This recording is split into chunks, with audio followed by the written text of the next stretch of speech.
সুলগ্না ছোটবেলা থেকেই অত্যন্ত গরিব পরিবারে বড় হয়, কিন্তু বড় হওয়ার পর তার বিয়ে যে লন্ডনে ঠিক হবে সে ভাবতে পারে না। কাবেরী দেবী যখন তার পরিবারকে নিয়ে লন্ডন থেকে দেশে ঘুরতে আসে তখনই তার সুলগ্নাকে দেখে খুবই পছন্দ হয়ে যায়। তাই সে নিজের ছেলে সুজয়ের সঙ্গে সুলগ্নার বিয়ে দেবে বলে ঠিক করে। এই বিয়েতে সুলগ্নার বাবা মায়েরও কোনো আপত্তি থাকে না, যার ফলে দেখতে দেখতে কিছুদিনের মধ্যেই খুবই ধুমধাম করে সুলগ্না এবং সুজয়ের শুভ বিবাহ সম্পন্ন হয়। বিয়ের পর সুলগ্না প্লেনে করে লন্ডনের মাটিতে পা দেয়। লন্ডনে গিয়ে বিলাসবহুল শ্বশুরবাড়ির জীবন, অনেক টাকা পয়সা, এছাড়াও লন্ডন শহরের সৌন্দর্য দেখে সুলগ্না ভীষণই খুশি হয়। আমি কোথায় গ্রামে পড়ে থাকতাম, 2 বেলা ঠিকমতো খেতেও পেতাম না, গরিব হয়ে বেঁচে থাকতে হতো। সেখানে আমি এখন কত আনন্দে আছি। লন্ডন কত সুন্দর, এখানে সবাই ইংরেজি বলতে পারে, ভালো ভালো জামা কাপড় পরে, কত ভালো ভালো খাওয়া দাওয়া করে। আর তার থেকে বড় ব্যাপার, আমার শ্বশুরবাড়ির লোকেরা অনেক বড় লোক। আমার জীবনে আর কোনো কষ্টই থাকবে না। দেখতে দেখতে এভাবেই বেশ কয়েক বছর কেটে যায়। ইতিমধ্যে সুলগ্না নিজেকে একেবারে পাল্টে ফেলে। সে নিজের গরিব বাপের বাড়ির কথা কিছুতেই মনে রাখতে চায় না। এখন সে সারাদিন লন্ডনে ঘুরে বেড়ায়, বন্ধু বান্ধবীদের সঙ্গে পার্টি করে। সংসার করার দিকে তার সেরকম একটা মন নেই। একদিন, কি ব্যাপার সুজয়, তুমি যে আমাকে বলেছিলে লন্ডনে চোখ দেখাতে নিয়ে যাবে, তারপর আমরা বাকিংহাম প্যালেসে যাব, ওখান থেকে টাওয়ার ব্রিজে ঘুরতে যাব, কিন্তু তুমি তো আমাকে কোথাও ঘুরতে নিয়ে গেলে না। আমি বাড়িতে বসে বসে তো বোর হয়ে যাচ্ছি। আই এম ভেরি সরি, আজকে আমার অফিসে অনেক ফরেন ক্লায়েন্টের সাথে মিটিং ছিল, তাই আজকে আমি তোমাকে নিয়ে যেতে পারলাম না। তুমি বরং মায়ের সাথে গিয়ে লন্ডনে ঘুরে আসো। এই নাও, আমি তোমাকে 1 লক্ষ টাকা দিয়ে দিলাম। তোমার যা শপিং করতে ইচ্ছে তুমি করে নিও। স্বামীর কাছ থেকে 1 লক্ষ টাকা পেয়ে সুলগ্না খুবই খুশি হয়, কারণ লন্ডনে আসার পর আর কিছু হোক না হোক তার টাকার উপর খুবই লোভ বেড়ে যায়, কারণ সে কোনোদিনও এত টাকা একসঙ্গে দেখে না। সুতরাং সুলগ্না ঘুরতে যাওয়ার জন্য একেবারে বিদেশিদের মতো জামা কাপড় পরে তৈরি হয়ে নেয়। কিন্তু দুঃখের বিষয় একটাই, তাকে তার বুড়ি শাশুড়ি মাকে নিয়ে ঘুরতে যেতে হবে। ধুত, আমার এই বুড়িটাকে নিয়ে ঘুরতে যেতে ভালোই লাগে না। আমি এই বুড়িটাকে যদি সঙ্গে করে আবার না নিয়ে যাই তাহলে ছেলের কাছে আমার নামে নালিশ করে দেবে। বুড়ির কোমরে ব্যথা, পায়ে ব্যথা, হাঁটতে পারে না, তবুও আমার সঙ্গে লন্ডন ঘুরতে যাবে, অসহ্য একেবারে। অন্যদিকে কাবেরী দেবীও বৌমার সঙ্গে ঘুরতে যাওয়ার জন্য তৈরি হয়ে নেয়। কি ব্যাপার বৌমা, তোমাকে যে বললাম সুন্দর শাড়ি পরতে, তুমি লন্ডনে আসার পর তোমাকে আমি কত ভালো ভালো শাড়ি উপহার দিয়েছি, কিন্তু তুমি সেই জিন্স প্যান্ট পরে ঘুরতে যাচ্ছ। সবাই ঠিকই বলেছে, গরিব মেয়েকে লন্ডনে তুলে নিয়ে আসলে এরকমই হয়। তুমি নিজের দেশের সংস্কৃতি একদমই ভুলে গেছো। মা, বেকার বেকার ঘুরতে যাওয়ার আগে আমাকে কথা শোনাবেন না প্লিজ। এখানে সব বাঙালি বউরা জিন্স প্যান্ট, ছোট ছোট জামা কাপড় পরেই ঘুরে বেড়াচ্ছে, সুতরাং আমি আলাদা কিছু নই। আর আমি গরিব ঘরের মেয়ে জেনেই তো আপনি আমাকে বউ বানিয়ে নিয়ে এসেছেন, সুতরাং এখন বেশি কথা শোনাচ্ছেন কেন?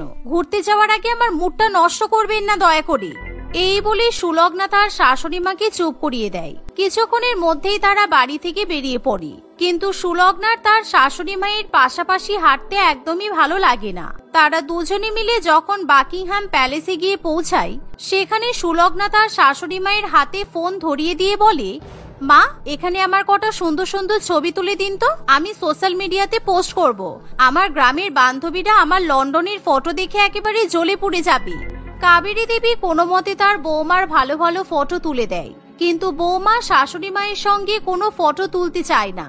অন্যদিকে কাবেরী দেবীকেও একটা ভালো ফটো তুলে দেয় না। এভাবে তারা দুজনে মিলে যখন অনেকক্ষণ ধরে ঘুরতে থাকে, তখন কাবেরী দেবীর খুবই খিদে পেয়ে যায়। আমরা সেই কখন থেকে ঘুরে বেড়াচ্ছি বৌমা, আমার তো খুব খিদে পেয়ে গেছে। ওই দেখো, এই রেস্টুরেন্টটা খুব ভালো। আমরা যখন প্রথম লন্ডনে এসেছিলাম তখন আমার ছেলে আমাদেরকে ওই রেস্টুরেন্টে খাওয়াতো, তাই চলো আমরা আজকে ওখানে খেয়ে আসি। রেস্টুরেন্টে খাওয়ার শখ হয়েছে? একে ওনার ছেলে আমাকে শপিং করার জন্য 1 লক্ষ টাকা দিয়েছে, এখন আমি এই টাকা ওনাকে খাইয়ে শেষ করে দেব নাকি? কিন্তু সুলগ্না তার শাশুড়ি মায়ের মুখের উপর কিছু বলে না। তারা দুজনে মিলে যখন রেস্টুরেন্টে খাবার খেতে যায়, তখন মেনু কার্ডে বিভিন্ন দেশি খাবারের নাম দেখে সুলগ্না একেবারে চমকে ওঠে। এ কি, এখানে তো বাটার চিকেন, রুমালি রুটি, চিংড়ি মাছের মালাইকারি, মাটন কষা, ভাতের একেবারে সোনা গহনা হীরার মতো দাম। এত দাম দিয়ে লন্ডনে কেউ বাঙালি খাবার খায় নাকি? মটন কষার দাম 5000 টাকা? না না, এত দাম দিয়ে খাবার খাওয়ার কোনো প্রশ্নই হয় না।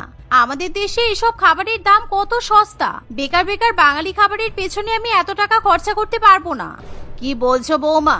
লন্ডনে বাঙালি খাবারের দাম তো বেশি হবেই, তাই বলে আমরা খাওয়া দাওয়া করবো না নাকি? আর আমার ছেলে তো অনেক টাকাই রোজগার করে, তাই তুমি এতটা কিপটামি করো না বৌমা। আমি কেন কিপটামি করতে যাব? আপনার খিদে পেয়েছে তাই আপনার কথা শুনেই তো আমি রেস্টুরেন্টে নিয়ে এলাম, কিন্তু বাঙালি খাবারের পেছনে আমি কোটি কোটি টাকা ধ্বংস করতে পারবো না, তাই এখান থেকে চলুন। এই বলে সুলগ্না তার শাশুড়ি মাকে নিয়ে রেস্টুরেন্ট থেকে বাইরে বেরিয়ে যায়। এমন সময় সুলগ্না দেখে রাস্তার ধারে একটা জায়গায় ভুট্টা সিদ্ধ করা হচ্ছে, আর সেই ভুট্টার দাম অত্যন্ত কম। তাই সুলগ্না তখনই তার শাশুড়ি মাকে ভুট্টা সিদ্ধ খাওয়াতে নিয়ে চলে যায়। মা, এখনো কিন্তু আমাদের অনেক জায়গায় ঘোরাঘুরি করা বাকি আছে, কারণ আমরা এখনো টাওয়ার ব্রিজে যাইনি, তারপর লন্ডন তো চোখেই দেখিনি, তাই আপনি এখন কম দামে ভুট্টা সিদ্ধ খেয়ে নিন। বৌমার কথা শুনে শাশুড়ি মা একেবারে অবাক হয়ে যায়, কিন্তু তার কিছু করার নেই। সে বৌমার কথা শুনে ভুট্টা সিদ্ধ খেয়ে নেয়। কিছুক্ষণের মধ্যে সুলগ্না তার শাশুড়ি মাকে নিয়ে আবার বিভিন্ন জায়গায় ঘুরতে চলে যায়, কিন্তু সে শাশুড়ি মায়ের সঙ্গে একেবারে চাকরির মতো ব্যবহার করে। আসলে গরিব মেয়ে বিদেশে এসে ধরাকে সরাজ্ঞান করে। সে তার শাশুড়ি মাকে ব্যাগ বইতে দেয়। এভাবে প্রায় সারাদিন কেটে যায়। সন্ধ্যাবেলা থেকে সুলগ্না তার শাশুড়ি মাকে নিয়ে লন্ডনের একটা বড় শপিং মলে যায়। সেখানে গিয়ে সুলগ্না বিভিন্ন বড় লোকের দোকান ঘুরে ঘুরে দামি দামি শপিং করতে থাকে। কি ব্যাপার বৌমা, তুমি যে বললে তোমার কাছে বেশি টাকা নেই, আমার ছেলে তোমাকে টাকা দেয়নি, তাই তুমি আমাকে দুপুরে লাঞ্চ করাতে পারলে না, শুধুমাত্র ভুট্টা সিদ্ধ খাইয়ে ঘোরালে, আর এখন তুমি লক্ষ লক্ষ টাকা দিয়ে শপিং করছো? হ্যাঁ, লন্ডনে শপিং মলে এসেছি, আর শপিং করব না? আর কে বলেছে এটা আপনার ছেলের টাকা? আমি প্রত্যেক মাসে আমার হাত খরচা জমিয়ে রাখি, সেই টাকা দিয়েই আমি শপিং করছি। আর ছোটবেলা থেকে আমার টাকা জমানো স্বভাব, সেইভাবেই টাকা জমিয়ে আমি নিজের জন্য খরচা করি, তাই এই টাকা দিয়ে আপনাকে আমি লাঞ্চ করাতে যাব কেন?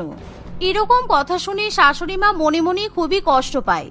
কিছুক্ষণের মধ্যেই সুলগ্নার শপিং করা হয়ে যায়, কিন্তু সুলগ্না শপিং মলে দাঁড়িয়ে তার শাশুড়ি মায়ের দিকে তাকাতেও চায় না, অর্থাৎ সে তার শাশুড়ি মাকে একটা সুতো পর্যন্ত কিনে দেয় না। এভাবেই সারাদিন ঘোরাফেরা করার পর সুলগ্না তার শাশুড়ি মাকে নিয়ে বাড়িতে ফিরে আসে। শোনো, আমি কিন্তু কোনোদিনও তোমার মায়ের সঙ্গে আর ঘুরতে যাব না। আমি গরিব ঘর থেকে লন্ডনে সংসার করতে এসেছি বলে তোমার মা কিন্তু আমাকে অনেক কথা শোনায়। কেন, কি হয়েছে? মা কি বলেছে? আজকে দুপুরবেলা ঘোরার পর আমার খিদে পেয়েছিল, আর আমি মায়ের কাছে লাঞ্চ করতে চেয়েছিলাম, কিন্তু মা আমাকে বলেছে আমি তো গরিব ঘরের মেয়ে, তাই লন্ডনের রাস্তায় বসে বাটি নিয়ে ভিক্ষা করতে, তারপর সেই টাকা দিয়ে লাঞ্চ করতে, কারণ উনি তোমার কষ্ট করে উপার্জন করা টাকা দিয়ে আমাকে খাওয়াতে পারবেন না, কিন্তু নিজের রেস্টুরেন্টে গিয়ে দামি দামি বাঙালি খাবার খেয়েছে। কি বলছো কি তুমি? মা তোমার সাথে এত খারাপ ব্যবহার করেছে? কিন্তু আমি যে তোমাকে 1 লক্ষ টাকা দিয়েছিলাম, তুমি তো ওই টাকাটাতে লাঞ্চ করতে পারতে। ওই টাকাটা কোথায় গেল? তুমি যখন আমাকে 1 লক্ষ টাকা দিয়েছিলে তখন তোমার মা দেখে নিয়েছিল, তাই তুমি চলে যাওয়ার পর ওই টাকাটা আমার কাছ থেকে ছিনিয়ে নিয়েছে। বলেছে আমার মতো গরিব মেয়ের হাতে 1 লক্ষ টাকা নাকি মানায় না। এভাবে সুলগ্না সুজয়কে তার মায়ের বিরুদ্ধে ভীষণ পরিমাণে উস্কানি দেয়, যার ফলে সুজয় তার মায়ের সঙ্গে খারাপ ব্যবহার করতে শুরু করে। এখন সে তার মায়ের কোনো রকম কথা শুনতে চায় না। একদিন, মা, আমি সব চাকরদের ছুটি দিয়ে দিয়েছি, কারণ আপনি বাড়িঘর পরিষ্কার করবেন। আমি আর চাকরদের পেছনে এত টাকা নষ্ট করতে পারবো না। আপনি আমাকে সমস্ত বিদেশি রান্নাবান্না করে খাওয়াবেন। সে কি বৌমা, তুমি আমার সাথে এরকম চাকরের মতো ব্যবহার করছো কেন? আর তুমি আমার ছেলের কাছে আমার নামে মিথ্যা কথা বলছো। আজকে তোমার জন্য আমার সংসারে ভাঙন ধরেছে। আমি ভেবেছিলাম গরিব ঘরের মেয়েকে লন্ডনে নিয়ে এসেছি, সেই মেয়ে হয়তো আমার সংসার ভালো করে বেঁধে রাখবে আর আমাদের খেয়াল রাখবে, কিন্তু এখন মনে হচ্ছে তোমাকে এই বাড়ির বৌমা বানিয়ে আমি খুব ভুল করে ফেলেছি। দেখতে দেখতে এভাবেই ক্যালেন্ডারের পাতায় আরো কিছুদিন কেটে যায়।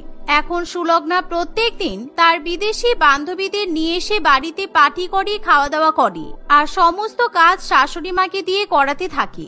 এমনকি সংসার চালানোর জন্য সুজয় যে টাকা দেয়, সুলগ্না সমস্ত টাকা নিজের পেছনেই খরচ করে। এমনই একদিন সুজয় যখন অফিসে যায়, সে তার ডেবিট কার্ডটা বাড়িতে ভুলে রেখে চলে যায়। যাক বাবা, যা হয়েছে মঙ্গলের জন্য হয়েছে। আজকে লন্ডন শপিং মলে অনেক জিনিসের উপর অফার আছে, তাই আমি আজকে অনেক টাকা শপিং করতে পারবো, কেউ আমাকে আটকাবে না।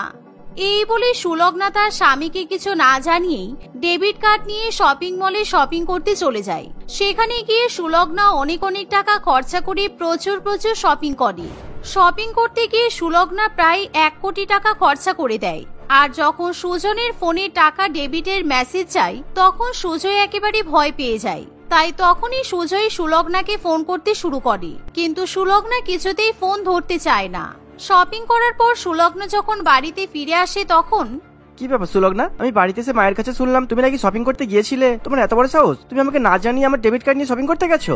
হ্যাঁ, তাতে কি হয়েছে? আমার যখন তোমার সঙ্গে বিয়ে ঠিক হয়েছিল তখন আমার বাবা মা আমাকে বলেছে তুমি নাকি বিদেশে অনেক কোটি কোটি টাকা রোজগার করো, তাই তোমার টাকা ওড়ালে কোনো অসুবিধা নেই। আর আমি ছোটবেলা থেকে এত টাকা কখনো একসঙ্গে দেখিনি আর শপিংও করিনি, তাই এখন তোমার কাছে এসে আমি যখন সুখী থাকতে চাইছি তাহলে আমি শপিং করব না কেন? একদম ফালতু কথা বলবে না। তুমি যে আজকে 1 কোটি টাকা নষ্ট করে ফেলেছো, তোমার কি সেদিকে খেয়াল আছে? আমি কিছুদিন ধরে তোমার পরিবারের পরিবর্তন লক্ষ্য করছি। আমি খুব ভালো করেই জানি যে তুমি আমার মায়ের নামে আমার কাছে মিথ্যা কথা বলো, কিন্তু আমি তোমাকে কিচ্ছু বলি না। কেননা তুমি ছোটবেলা থেকে অনেক কষ্ট করে মানুষ হয়েছো, কিন্তু তাই বলে তুমি এরকম অসভ্যতামি করবে সেটা আমি মেনে নেবো না। তুমি তো খুব ভালো করেই জানো বিদেশে 1 মাসের মাহিনা আমাকে অ্যাডভান্স দিয়ে দেওয়া হয়, আর তুমি সেই টাকাটা এইভাবে নষ্ট করলে আমি তোমাকে আবারও দেশে ফিরে দিয়ে আসবো, আর কোনোদিনও লন্ডনে নিয়ে আসবো না। তুমি গরিব ঘরে যেমন ছিলে তুমি সেরকম ভাবেই থাকার যোগ্য। রাজঐশ্বর্য পেয়ে তুমি এতটা উদ্ধত হয়ে উঠবে আমি ভাবতেই পারিনি। সুজয়ের কথা শুনে সুলগ্নার ভীষণই খারাপ লাগে, কারণ সে বুঝতে পারে সত্যি সে অনেক অন্যায় করেছে। তাই সে তখনই কাঁদতে কাঁদতে তার স্বামী এবং শাশুড়ি মায়ের কাছে ক্ষমা চেয়ে নেয়, কারণ সে লন্ডন ছেড়ে কিছুতেই নিজের দেশে ফিরতে চায় না। সেদিনের পর থেকে সুলগ্না কখনোই তার শাশুড়ি মা কিংবা স্বামীর সঙ্গে খারাপ ব্যবহার করে না। রাজেশের একটি অত্যন্ত দরিদ্র পরিবারের মেয়ে মোহনার সঙ্গে বিয়ে হয়। মোহনার পরিবার খুবই গরিব হওয়ায় তারা যৌতুক হিসেবে তেমন কিছু দিতে পারেনি, তাই রাজেশের বোন রাজশ্রী প্রায় সব সময় তার বৌদি মোহনাকে ছোট করার চেষ্টা করত। একদিন রাজশ্রী তার মাকে বলে, গরিব ঘরের মেয়েরা খুব অপয়া হয় জানো তো মা, এরকম মেয়ে ঘরে আনলে ঘরের উন্নতি তো দূরের কথা, উল্টে অবস্থা আরো খারাপ হয়ে যায়। আমার গরিবদের একদম পছন্দ হয় না, সব সময় শুধু এটা নেই এটা চাই, ওটা লাগবে ওটা চাই এই করে। আমাদের মতো হাই স্ট্যান্ডার্ডের পরিবারে এরকম মেয়ে মানাই বলো তো? তোমরা কিভাবে ওকে পছন্দ করলে বলো? এরকম বলতে নেই রে মা, আমরা আজকে বড়লোক হতে পারি, কিন্তু আমরা প্রথম থেকেই তো এমন ছিলাম না। আমাদেরও তো নুন আনতে পান্তা ফুরাই এমন অবস্থায় ছিল। তোর বাবা দাদা দুজনে মিলে দিনরাত জেগে কাজ করে তবেই অবস্থার উন্নতি করেছে। তুই হয়তো সব ভুলে গেছিস, তাই এরকম বলছিস। তা তুমি যাই বলো না কেন, তোমরা এই ভিখারি ঘরের মেয়ে নিয়ে ভুল করেছো। দাদার দরকারে কিংবা আমাদের দরকারে এর বাপের বাড়ি থেকে কোনো আর্থিক সাহায্য কোনোদিনও পাবো না, তখন বুঝবে। ঠিক আছে, তোর বিয়ে বড়লোক বাড়িতে দেব, তুই আমাদের দরকারে সাহায্য করিস তাহলে। মোহনা আড়াল থেকে সব কথা শুনতে পায়, কিন্তু সে খুবই সরল সিধেসাধা হওয়ায় সে রাজশ্রীর কথাই কিছু মনে করে না। এভাবেই দিন কাটতে থাকে। কয়েকদিন পরে শারীরিক অসুস্থতার কারণে শকুন্তলা দেবী মারা যায়। তাদের বাবা অনেক ছোটবেলাতেই মারা যায়, আর এখন মাও চলে যাওয়ায় তারা খুবই একা হয়ে পড়ে।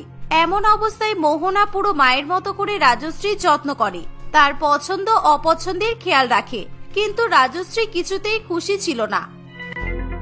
কয়েকদিন পর তাদের শহরের এক অত্যন্ত ধনী পরিবারের ছেলে অয়নের সঙ্গে রাজশ্রীর বিয়ে হয়ে যায়। মোহনা আর রাজেশ তাদের একমাত্র বোনের বিয়েতে অনেক টাকা খরচ করে। বিয়ের কোনো কাজে কোনো রকম ত্রুটি তারা রাখে না, কিন্তু রাজশ্রী অকৃতজ্ঞের মতো বলে, আমি সত্যিই জানতাম না তুই এত খরচা করতে পারবি। আমি ভেবেছিলাম তোর গরিব বউ আমার জন্য এত খরচ করতে দেবে না। গরিবদের তো ওরকমই মানসিকতা, তাই বললাম। আচ্ছা বলছিলাম যে অয়নদের বাড়ি থেকে যা যা চেয়েছে সব দিয়েছিস তো? আমি কিন্তু চাই না আমার শাশুড়ি ননদ কেউই আমার বাপের বাড়ি নিয়ে খারাপ কিছু বলুক। হ্যাঁ বোন, তুই চিন্তা করিস না, তোর বৌদি আমাকে কিছুই ভুলতে দেয়নি। তোর অসম্মান হোক আমরা কেউই চাই না। কিছুক্ষণ পর রাজশ্রী সেখান থেকে চলে যায়। শ্বশুর বাড়িতে বেশ সুখের সাথেই দিন কাটছিল তার। এভাবেই বেশ কয়েক বছর কাটে। রাজশ্রীর একটি মেয়ে হয়েছিল, সে তার মেয়ের নাম রেখেছিল লিপি। রাজশ্রী প্রায় তার বাপের বাড়িতে ঘুরতে আসতো। ওদিকে রাজেশ এবং মোহনারও মেয়ে হয়েছিল। রাজশ্রীর মেয়ে লিপি সুরভির সঙ্গে খেলতে খুবই ভালোবাসতো। সবকিছু ভালোই চলছিল। হঠাৎই রাজেশের ব্যবসায় প্রচন্ড ক্ষতি হয়ে যায় এবং তারা যেন রাতারাতি ধনী থেকে গরিব হয়ে যায়। তারপর থেকে রাজশ্রী তার বাপের বাড়িতে আসা প্রায় বন্ধ করে দেয়। ওদিকে মোহনার ছোট্ট মেয়ে সুরভি তার বোন লিপির সঙ্গে খেলার জন্য জেদ করে। মা আমাকে লিপিদের বাড়িতে নিয়ে চলো না প্লিজ, আমি কতদিন ওর সঙ্গে খেলিনি। এখন তো পিসিমণিও আমাদের বাড়িতে আসে না, আর আমার কাছে কোনো নতুন নতুন খেলনাও নেই। তুমি লিপির কাছে নিয়ে গেলে আমি ওর খেলনা নিয়ে খেলতে পারবো, খুব মজা হবে। কিন্তু মা, এইভাবে যখন তখন কারোর বাড়িতে যেতে নেই। তোমার বাবা বাড়িতে আসুক, আমি তোমার পিসিমণির বাড়িতে ফোন করি, তারপর আমরা সেখানে যাব, কেমন? কিন্তু মা, পিসিমণি যখন আসতো তখন তো ফোন করে বলতো না, এমনি চলে আসতো, আমাদের সারপ্রাইজ দিত, আমরাও পিসিমণিকে সারপ্রাইজ দেব। চলো না মা। এটা তো পিসিমণির নিজের বাড়ি, ওই বাড়িটা কি আমাদের যে আমরা যখন খুশি চলে যাব? এত জেদ করলে হয় না। আর এখন ওদের বাড়িতে যেতে হলে আমাকে ফল মিষ্টি আরো কত কিছু নিয়ে যেতে হবে। আমার কাছে তো পয়সা কোথায় বলতো? সুরভি খুবই ছোট ছিল, তাই সে তাদের দারিদ্রতার অবস্থা বুঝতে পারত না। মেয়ের জেদের কাছে হার মেনে মোহনা বাধ্য হয়ে তাকে রাজশ্রীর বাড়িতে নিয়ে যায়। রাজশ্রী তাদের দেখে খুব একটা খুশি হয় না।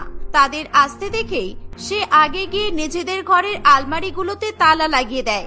রাজশ্রীর এরকম ব্যবহারে মোহনার চোখে জল আসে, কিন্তু তবুও সে কিছু বলে না। এমন ভাবে সুরভির জেদের কারণে মোহনাকে মাঝে মধ্যে রাজশ্রীর বাড়িতে যেতে হতো। এমনই একদিন, আজ আবার চলে এসেছো? এটা তো আমার শ্বশুর বাড়ি, বলো। এভাবে রোজ রোজ আসলে আমার শাশুড়ি ননদ কি আমাকে ছেড়ে কথা বলবে? ওরা তো ভাবে আমি তোমাকে খাবার দাবার জামা কাপড় এসব পাঠাই। ওরা আমাকে সামনে থেকে এসে কিছু বলে না, কিন্তু আমি ওদের কথাবার্তা শুনে সবই বুঝি। আমি কি করব বলো তো মোহনা? তোমার ভাইজিকে বললে ও শুনতেই চায় না। আসলে ওরা দুজনেই ছোট, আর দুজনে একসঙ্গে খেলতে ভালোবাসে, তাই আমি নাও করতে পারি না, জানো।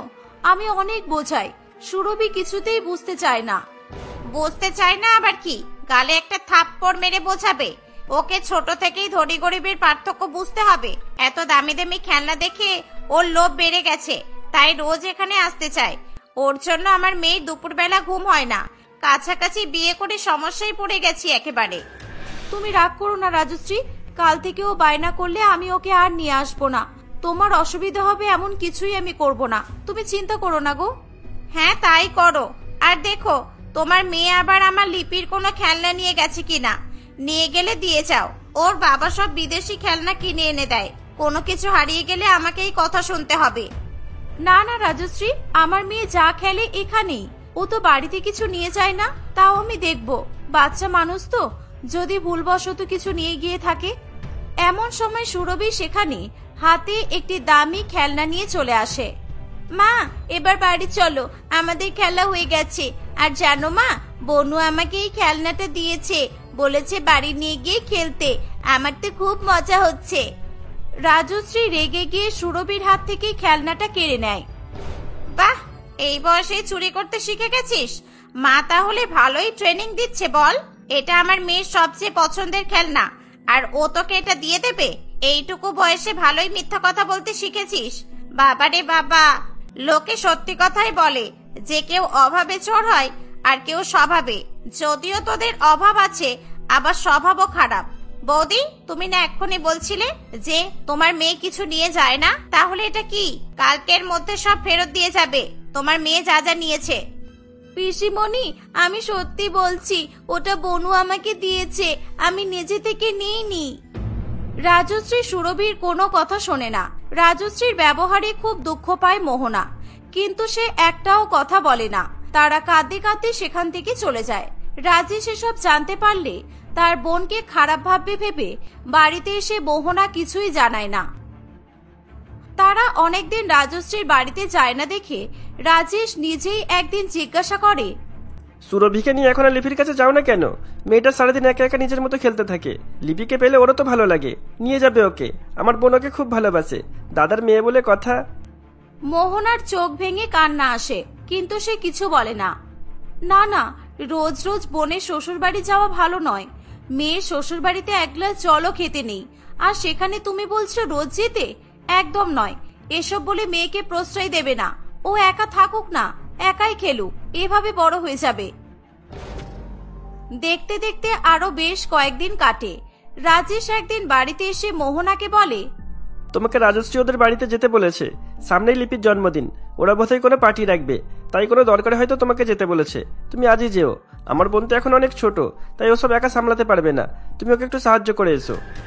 আগের বাড়ির ঘটনার পর মোহনা রাজশ্রীর বাড়িতে যেতে না চাইলেও তাকে যেতে হয়। সেখানে যেতেই রাজশ্রী মোহনাকে নিজের ঘরে নিয়ে গিয়ে বলে, দেখো বৌদি, সামনেই লিপির জন্মদিনের পার্টি আছে। ওই দিন অয়নের অফিসের কলিগ সহ অনেক ধনী ব্যক্তিরাই আসবে। আমি যে তোমাদের আসতে না করব সেটাও তো সম্ভব নয়। সবাই এসেই তো আমাদের বাপের বাড়ির লোকদের খোঁজ করবে, তাই তোমাকে ডাকলাম। না না বোন, আমাদেরকে ডেকে নিজের এত সমস্যা বাড়াতে হবে না। আমি দাদাকে বুঝিয়ে বলে দেব, আমরা আসবো না, তুমি চিন্তা করো না। না না, তা করলে লোকে ভাববে আমার বাপের বাড়ির অবস্থা ভালো নয় বলে আমি তোমাদেরকে নিমন্ত্রণ করিনি। মনে যাই থাকুক না কেন, লোক জানিয়ে কোনো লাভ নেই। এই দেখো, আমি তোমাকে ডেকেছি এই জন্য, আমার কয়েকটা পুরনো শাড়ি আর দাদার জন্য অয়নের ছোট হয়ে যাওয়া কয়েকটা কোট প্যান্ট আছে, এগুলো নিয়ে যাও। সুরভির জন্য লিপিরও কয়েকটা জামা দিচ্ছি, তোমরা এগুলো নিয়ে যাও, ফেরত দিতে হবে না। আমার মেয়ের জন্মদিনে এগুলোই পরে আসবে, বুঝলে? মোহনা বুঝতে পারে না যে রাজশ্রী ছেলে মানুষই করছে নাকি সে সত্যিই তাদেরকে ছোট করার চেষ্টা করছে। মোহনা না চাইতেও জামা কাপড়গুলো নিয়ে বাড়ি চলে যায়। রাজেশ জানলে কষ্ট পাবে ভেবে সে রাজেশকে এই পুরানো জামা কাপড়ের কথা কিছু বলে না। আজ যে বোনের বাড়ি গেলে ও কি বললো? আসলে ওই জন্মদিনের দিন অনেক কাজ থাকবে, তাই রাজশ্রী বলছিল যদি একটু আগে যেতে পারি তাহলে ওর হাতে হাতে একটু সাহায্য করতে পারবো, এই আর কি। দেখি যেতে পারি কিনা, আমাকে তো ঘরের কাজও করতে হবে। ঘরের কাজ পরে হবে ক্ষণে, আগে আমার বোনের সাহায্য করবে, ও বাচ্চা মেয়ে এত কিছু একা হাতে পারবে না। এই বলে রাজেশ সেখান থেকে চলে যায়। দেখতে দেখতে লিপির জন্মদিনের অনুষ্ঠানের দিন চলে আসে। সেখানে মোহনা, রাজেশ এবং সুরভির কেউই রাজশ্রীর দেওয়া কোনো জামা পরে যায় না। সেটা দেখে রাজশ্রী খুবই রেগে যায় আর বলে, তোমরা এসব ভিখারিদের মতো জামা কাপড় পরে চলে এলে? দাদা, তুই এসব ভিখারিদের মতো জামা পরে চলে এলি? আমি তো তোদের জন্য জামা পাঠিয়ে দিয়েছিলাম। আজকে এখানে আমাকে আর বোন বোন বলে ডাকবি না, নিজের মতো থাক, খেয়ে দিয়ে চলে যাবি। কেউ যদি তোদের পরিচয় জিজ্ঞাসা করে তাহলে বলবি তোরা আমাদের কাজের লোকের আত্মীয়। কাজের লোকের আত্মীয়কে ডেকেছি দেখলে আমাদেরও মান বাড়বে। তারা এই ব্যবহারে খুবই অবাক হয়ে যায়। সে বিশ্বাসই করতে পারে না যে তার বোন তাদেরকে এভাবে অপমান করবে। তারা সেখান থেকে যেতে চাইলেও সুরভির জন্য তারা যেতে পারে না। কিছুক্ষণ পর রাজশ্রী আবার মোহনার কাছে এসে বলে, মেয়েটাকে কোনো শিক্ষা দাওনি বৌদি? একটার পর একটা প্লেট নিয়েই যাচ্ছে। এখানে বুফে সিস্টেম করা হয়েছে, সব প্লেটের দাম ধরা, এক এক প্লেট 1000 টাকা। 500 টাকার গিফট দিয়ে তোমার মেয়ে 3000 টাকার প্লেট নষ্ট করে দিল, একটু সামলাও ওকে। রাজেশ আড়াল থেকে সবই শুনতে পায়। তার বোনের এরকম ব্যবহার দেখে তার চোখে জল চলে আসে, কিন্তু তার কিছুই করার থাকে না। কিছুক্ষণ পরে রাজশ্রীর দাদা বৌদিকে চিনতে পেরে তাদের একজন অতিথি রাজশ্রীকে জিজ্ঞাসা করে, এই, এটা তোর দাদা বৌদি না? এদের এমন অবস্থা কেন? তোর বাড়ির কাজের লোকেও তো এদের থেকে ভালো সেজে এসেছে দেখছি। আর বলিস না, দাদা একটা গরিবের মেয়েকে বিয়ে করেছে।